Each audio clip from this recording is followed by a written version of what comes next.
hindi ka pa nagkapag-umpisa ng flood control projects. Paano ka nagkaroon ng lisensya? Paano ka naging quadruple A? At lalong mahalaga, paano ka nasama sa 15? Gumawa ka na ng flood control project. Gumawa na tayo ng flood control project. O ngayon gumawa ka na naman. Ano ba talaga yung totoo? Baka hindi ka makauwi sa araw na ito. Nagsisinungaling ka na naman eh. Ano na yung totoo? Yung totoo, may lisensya na tayo na quadruple A ngayon. O ngayon nga, ngayon meron ka ng quadruple. Yes, Mr. Chair. O, ilang project ang na-execute mo na? Marami na eh. O kanina sinabi mo, hindi ka pa nakapag-umpisa eh. Meron akong hawak na martilyo rito, sinasabi ko sa'yo. Okay. Mr. Kirante, sabi mo kanina, hindi pa nag-umpisa yung QM Builders as a contractor? Yes, Mr. Chair. Hindi ka pa nakagawa ng project? Hindi pa kasi yung nag-asawa ko ng 1991, nag-upisa kami sa hardware. Yung maliliit na hardware, nagtitinta ng bambo, mga ganun eh. Mga Bakit nasama ka sa 15 contractors sa listahan ng Pangulo? Kanina tinatanong ko, wala bang kukontra dito sa sinabi ng Pangulo na 545 billion worth of flood control projects ay ito lang mga 15 contractors ang nakakuha, kasama ka, QM Builders. Nandiyan ka pala, bakit hindi ka kumontra? Ba't ngayon sinasabi mo, hindi ka pa nakapag... Asensya na check kasi medyo nahiya ako. So sinasabi mo, mali ang Pangulo with respect to your company? Yung data is mali eh. Kasi ang totoo, yung 414 projects na nakuha sa QM, totoo lang ha, is only 86 projects. Mr. Chair. Teka muna, sabi mo hindi ka pa nakapag-umpisa eh. Ano yung sinasabi mong project? Ano ko lang siguro, bagitin ko lang. Noong 2003, nakalisensya na kami sa pickup, only category D. Hanggang noong 2024, naging quadruple A na tayo. Pero dumaan pa kami ng single A. Noong 2011, hanggang nag-triple A tayo ng 2017 hanggang naging quadruple A tayo ng 2024. Mr. Secretary, naiintindihan mo ba yung sinasabi niya? Sabi mo hindi ka pa nakapag-umpisa ng project. Paano ka naging quadruple A? Ano ko lang, Mr. Che, yung sinasabi kong 1992 is hardware pa yon. Yung nakita niyo yung hardware. Hindi natin pinag-uusapan yung hardware mo. Ang pinag-uusapan natin, flood control projects. Tinatanong ka kanina, sabi mo, hindi ka pa nagkapag-umpisa ng flood control projects. Paano ka nagkaroon ng lisensya? Paano ka naging quadruple A? At lalong mahalaga, paano ka nasama sa 15? Gumawa ka na ng flood control project. Gumawa na tayo ng flood control project. O ngayon gumawa ka na naman. Ano ba talaga yung totoo? Baka hindi ka makauwi sa araw na ito. Nagsisinungaling ka na naman eh. Ang sinabi ng Pangulo, kasama ka sa 15. Tama, Mr. Huwag mong Chair. mamaliitin ito. Bagatas dito, aartihin mo kami, sasabihin mo, hindi ka pa nagumpisa ka isang hardware. May problema dito eh. Ano lang yan, history lang yung sinasabi ko, Mr. Chair. Ano na yung totoo? Yung totoo, may lisensya na tayo na quadruple A ngayon. O ngayon nga, ngayon meron ka ng quadruple. Yes, Mr. Chair. O, ilang project ang na-execute mo na? Marami na eh. O kanina sinabi mo, hindi ka pa nakapag-umpisa eh. Meron akong hawak na martilyo rito, sinasabi ko sa'yo. Mr. Chair. Huwag kang tatawa-tawa kasi hindi nakakatawa ito ha. Mr. Chairman. Dito lang nagsisinungaling ka na eh. Mr. Chairman, if I may. Yes, Mr. Mukhang Senator. nahihirapan kasi si Mr. Kirante mag-explain. Tama ba to? Ang sabi mo kanina, hindi ka pa incorporated at ngayon incorporated ka na in 2024. Yes. Okay. No. Hindi rin. Yung incorporated, yung on process pa yon, hindi pa namin na-approve. So lahat ng project na ginawa mo, sole proprietor. Yes, Your Honor. So nakapag-project ka na. Yes, Your Honor. Ano yung sinasabi mong hindi ka pa nagsisimula or hindi mo pa nagagawa?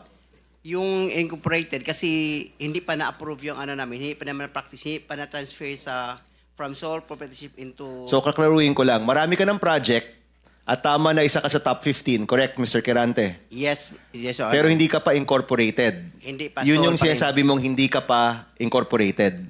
Yes, Your Honor. Yun yung binabanggit niya kanina, Mr. Chairman. Malabo pa rin eh. Mr. Secretary, tumatanggap ka ng isang sole proprietorship na mag-undertake ng flood control?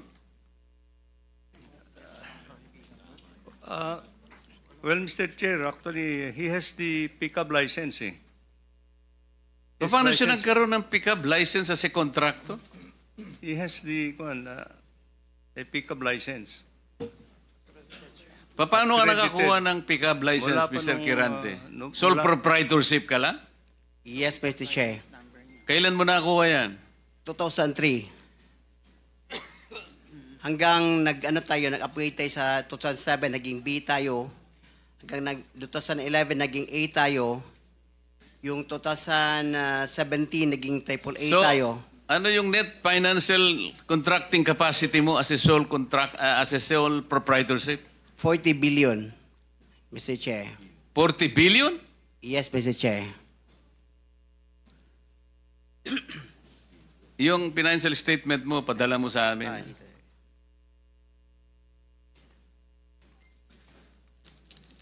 Mr. Chair, if I may. Mr. Chair, Teka muna, si Senator JB muna para matapos natin lahat. quick lang para sa kanya. Kanino? Kay Randy. Habang hindi pa siya umalis. Naniniwala ka pa dyan? Naintindihan ko, Mr. Chair, dahil tingin ko, Bisaya ito, hirap mag-express ng sarili niya in Tagalog. Kaya, I would rather advise him na uminom ka ng tubig, mag-inhale ka, relax ka, at ang pagsalita mo, huwag mo masyadong bilisin. Naintindihan kita pareha tayo Bisaya. May difficulty in expressing yourself ka.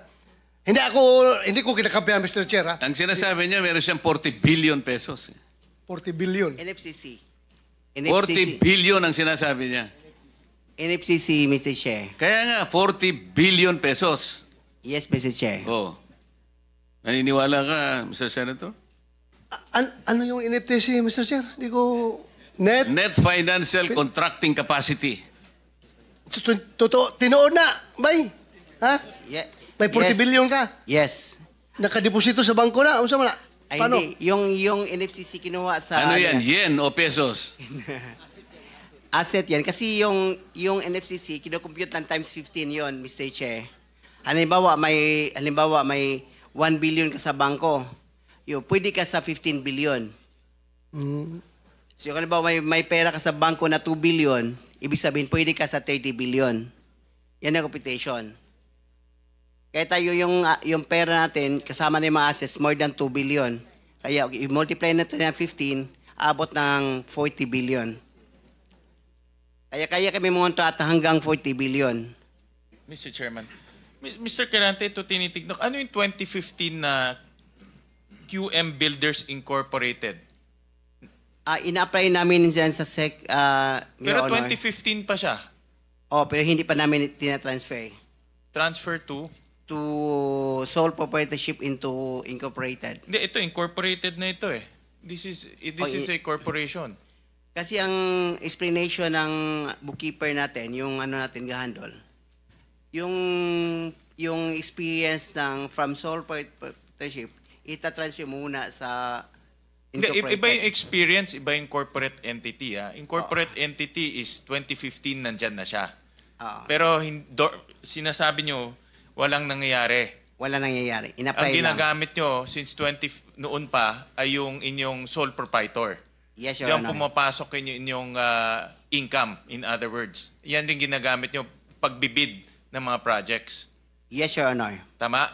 Ganun pa? Ganun ba ho ang interpret? So, dalawang entity, yung sole proprietor at yung incorporation. Yes, Your Honor. Okay. Sabit nyo na lang ho sa amin yung mga dokumento na yan.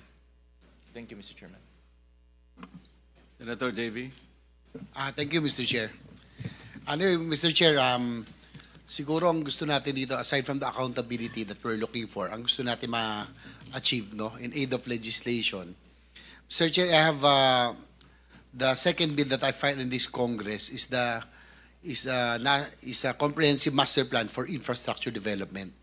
Na kahit sino po ang maging presidente, when it comes to infrastructure, especially big ticket items, dapat po tuloy-tuloy. Tulad ho ng mga floodway projects, kanina nabanggit ni Secretary, it transcends different, multi-year po ito, at it may transcend different administrations. No? Ang tanong ko lang, Mr. Secretary, siguro matagal na rin ho kayo nasa DPWH. Dati po, meron tayong Napindan, Channel, Manggahan Floodway, and other big flood control projects. Pero parang lately, do we have similar flood control projects of this magnitude? Yung ganito kalaki. Kasi sa tingin ko po, siguro sagutin nyo rin po ko, yung taon-taon na pinoproblema ng Central Luzon, ng Bulacan, ng Pampanga, kamakailan tayo nandito rin. Ang kailangan po talaga rito, floodways, spillways, and water impounding. So, Mr. Secretary, at present, meron ho ba tayong ganitong mga uri ng proyektong ginagawa? Before the Secretary answers that question, let me acknowledge the presence of our senior Vice Chair of this committee, Senator Alan. You can now answer the question.